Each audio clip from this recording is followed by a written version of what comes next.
How to Read Literature Like a Professor. Chapter 7. Hansel D. and Gretel Dumb. By now I've beaten you severely about the head and shoulders with the notion that all literature grows out of other literature. We're dealing in this case, however, with a pretty loose category, which should include novels, stories, plays, poems, songs, operas, films, television, commercials, and possibly a variety of newer or not yet invented electronic media we haven't even seen. So let's try being a writer for a moment. You want to borrow from some source to add a bit of flesh to the bare bones of your story? Who you gonna call? Actually, Ghostbusters is not a bad answer. In the short run, will people in 100 years, though, be conversant with the film comedy of the 1980s? Maybe not, but they will get it right now. If you want topical resonance, current film or television may work fine, although the frame of reference as well as the staying power may be a little limited. But let's think in terms of slightly more canonical sources. The literary canon, by the way, is a master list of works that everyone pretends doesn't exist. The list, not the works, but that we all know matters in some important way. A great deal of argument goes into what, and more important, who, is in the canon, which is to say, whose work gets studied in college courses. This being America, not France, there's no academy that actually sets a list of canonical texts. The selection is more de facto. When I was in school, the canon was very white and male. Virginia Woolf, for example, was the only modern British woman writer who made the cut at a lot of schools. Nowadays, she'll likely be joined by Dorothy Richardson, Mina Loy, Stevie Smith, Edith Sitwell, or any number of others. The list of great writers, or great works, is fairly fluid, but back to the problem of literary borrowing. So among traditional works, from whom should you borrow? Homer? Half of the people who will read that name think of the guy who says, "Duh." Have you read the Iliad lately? Do they read Homer in Homer, Michigan? Do they care about Troy in Troy, Ohio? In the 18th century, Homer was a sure bet, although you were more likely to read him in translation than in Greek. But not now, not if you want most of your readers to get the reference. That's not a reason not to cite Homer, by the way, only a caution that not everyone will get the message. Shakespeare, then. After all, he's been the gold standard for illusion for 400 years and still is. On the other hand, there's the highbrow issue. He may turn off some readers who feel you're trying too hard. Plus, his quotes are like eligible persons of the other sex. All the good ones are taken. Maybe something from the 20th century. James Joyce? Definitely a problem. So much complexity. T.S. Eliot? He's all the quotes from elsewhere to begin with. One of the problems with the diversification of the canon is that modern writers can't assume a common body of knowledge on the part of their readers. What readers know varies so much more than it once did. So what can the writer use for parallels, analogies, plot structures, references that most of his readers will know? Kitty lit. Yep. Alice in Wonderland, Treasure Island, the Narnia novels, The Wind in the Willows and The Cat in the Hat, Goodnight Moon.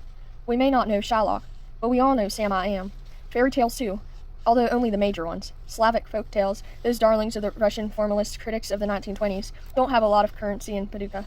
But thanks to Disney, they know Snow White from Vladivostok to Valdosta, Sleeping Beauty from Sligo to Salinas. An added bonus here is the lack of ambiguity in fairy tales. While we may not know quite what to think about Hamlet's treatment of Ophelia or the fate of Laertes, we're pretty darn sure what we think about the evil stepmother or Rumpelstiltskin. We kind of like the idea of Prince Charming or the healing power of tears. Of all the fairy tales available to the writer, there's one that has more drawing power than any other, at least in the late 20th century. Hansel and Gretel. Every age has its own favorite stories, but the story of children lost and far from home has a universal appeal. From the age of anxiety, the age when blind faiths sing, "Can't find my way home," the age of not just lost boys, but lost generations, H&G has to be the preferred story. And it is. The tale shows up in a variety of ways in a host of stories from the 60s on.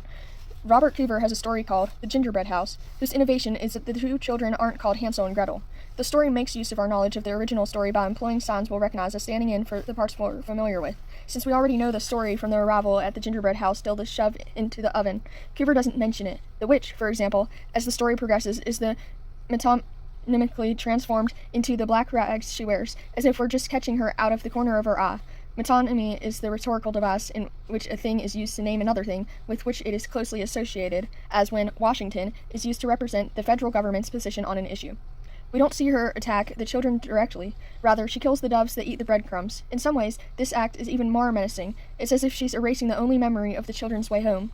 When at the end of the tale, the boy and girl arrive at the gingerbread house, we only get a glimpse of the black rags flapping in the breeze. We're made to reevaluate what we know of this story, of the degree to which we take its elements for granted. By stopping the story where the drama normally kicks in, with the children innocently transgressing against the witch's property, Coover forces us to see how our responses, anxiety, trepidation, excitement, are conditioned by our previous encounters with the original fairy tale. See, he suggests, you don't need the story because you have already internalized it so completely. That's one thing writers can do with readerly knowledge of source text. In this case, fairy tales. They can mess around with the stories and turn them upside down. Angela Carter does that in The Bloody Chamber, a collection of stories that tear the roof off old, sexist fairy tales to create subversive feminist revisions. She upends our expectations about the story of Bluebeard, or Puss in Boots, or Little Red Riding Hood, to make us see the sexism inherent in those stories, and, by extension, in the culture that embraced them. But that's not the only way to use old stories. Coover and Carter put the emphasis on the old story itself, while most writers are going to dredge up pieces of the old tale to shore up aspects of their own narratives without placing the focus on Hansel and Gretel, or Rapunzel. Okay, let's assume you're the writer. You have a young couple, maybe not children, and certainly not the children of the woodsman, and definitely not brother and sister. Let's say you have a pair of young lovers, and for whatever reason they're lost. Maybe their car broke down far from home, maybe there's no forest, but a city. All public housing high-rises. They've taken a wrong turn, suburban types with a BMW, and they're in part of a town that is wilderness as far as they're concerned. So they're lost, no cell phone, and maybe the only option turns out to be a crack house. What you've got in this hypothetical tale is a fairly dramatic setup that's already fraught with possibility. All perfectly modern. No woodcutter, no breadcrumbs, no gingerbread. So why dredge up some moldy old fairy tale? What can it possibly tell us about this modern situation? Well, what elements do you want to emphasize in your story? What feature of the plot of these young people most resonates for you? It might be a sense of lostness. Children too far from home, in a crisis not of their own making. Maybe the temptation. One child's gingerbread is another's drugs. Maybe it's having to fend for themselves, without their customary support network. Depending on what you want to accomplish, you may choose some prior tale, in our case, H&G, and emphasize what you see as corresponding elements in the two tales.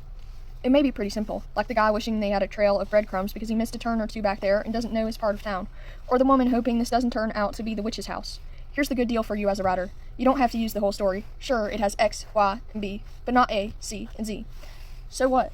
We're not trying to recreate the fairy tale here. Rather, we're trying to make use of the details or patterns, portions of some prior story, or once you really start thinking like a professor, prior text, since everything is a text. To add depth and texture to your story, to bring out a theme, to lend irony to a statement, to play with readers' deeply ingrained knowledge of fairy tales. So use as much or as little as you want. In fact, you may invoke the whole story simply by a single small reference. Why? Because fairy tales, like Shakespeare, the Bible, mythology, and all other writing and telling, belong to the one big story, and because, since we're old enough to be read to or propped up in front of a television, we've been living on that story and on its fairy variants. Once you've seen Bugs Bunny or Daffy Duck in a version of one of the classics, you pretty much own it as part of your consciousness. In fact, it will be hard to read the Brothers Grimm and not think Brothers Warner.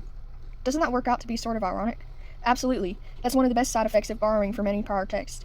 Irony, in various guises, drives a great deal of fiction and poetry, even when the work isn't overly ironic or when the irony is subtle. Let's face it, these two clandestine lovers are hardly babes in the woods, but maybe they are socially out of their depth in this part of town, morally misguided, perhaps, lost and in danger. Ironically, their symbols of power, BMW, Rolex watch, money, expensive clothes, don't help them a bit, and actually make them more vulnerable. Finding their way and avoiding the witch may be as hard for them as for the 2-pint-sized venturers of the original, so they don't have to push anyone into an oven, or leave a trail of crumbs, or break off and eat any of the siding, and they are probably far from innocent. Whenever fairy tales and their simplistic worldview crop up in connection with our complicated and morally ambiguous world, you can almost certainly plan on irony.